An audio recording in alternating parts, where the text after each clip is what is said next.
Liverpool said no, and no means no. Barcelona had to take it for an answer, as Philippe Coutinho will be with Liverpool, at least this first half of the season, possibly for the whole season, Paul. Tell me and talk me through how the Coutinho situation is different from that facing Arsenal and Alexis Sanchez and Mesut Ozil. Well, I think you've got a very forceful Fenway group, and they stood firm. I think most people would have probably taken the 150 million, whatever it was. I think Klopp was resolute. He said, look, I need this player in the squad. I need him in the rotation. With what they've got now going forward, it looks pretty special at the moment. People are saying, well, where's Coutinho going to play? He'll find a spot for him. The stats are they're not great stats, but I think it's what he brings to the table when he's on the field, how he attracts one and two players to release other players. So there's a little bit more to it than the stats. But Klopp, he's got to sit down and say, look, mate, you signed a 5-year contract. Was it in January? Was, yep.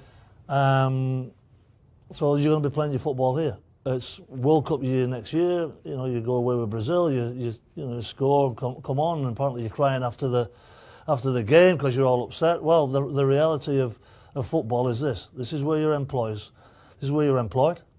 Fantastic club, fantastic support. You've got to give it everything, and it's pretty simple.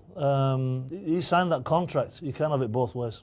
Klopp puts his arm around him, maybe sort of sweet talks him a little bit, finds a place in the team, as you said. Yep. Do you think that he'll actually throw him in at the weekend against Manchester City, or do you think he'll wait for the Champions League when it might be a little bit less pressure? I don't really know, because it went so well against Arsenal last week. They were firing on all cylinders. You know, he's been away in CONMEBOL. CONMEBOL is a really tough, obviously tough group, as we know. I'm not sure whether he'd throw him in. I think it's a massive game. There's plenty of games for this coming up during the season, so it's going to be fascinating to watch what happens with Coutinho, Liverpool and Klopp, and with Sanchez and Arsenal and Wenger. They certainly showed their resolve, didn't they, Liverpool, by resisting the offer. Look, would you have taken the money if you'd been... I'm not attached to Liverpool as my mate Stevie Nicol is attached. He was absolutely elated that they kept him. I think they did make a massive statement that we are not a selling club.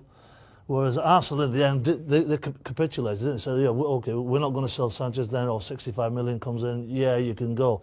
So that's not good for Arsenal. But as far as Liverpool is concerned, you know, they want to make the statement. They want to, you know, the Champions League, the Premiership, you know, we are Liverpool, all that sort of stuff. I think it sent a fantastic message out to all the fans throughout the world. Well, now it's up to Coutinho, Klopp and Liverpool to ensure that that was the right signal to send from Liverpool and the right decision to take over the player. And he's got to pull his finger out and put in another massive season, whether he wants to stay or even if he wants to go. Keep it here at ESPN FC.